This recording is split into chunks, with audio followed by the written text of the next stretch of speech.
আল্লাহ তাআলা যদি দয়া করে আমাদেরকে মাফ না করে, আমাদের বাঁচার কোনো উপায় নাই।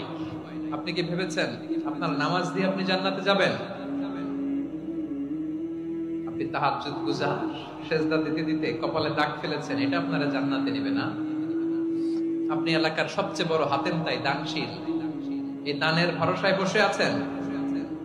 কশিন কালো ওঠা আমাদের নামাজ, আমাদের রোজা, আমাদের ইবাদত, এগুলোকে মিজানের পাল্লায় উঠালে কোনো ওজনই হবে না।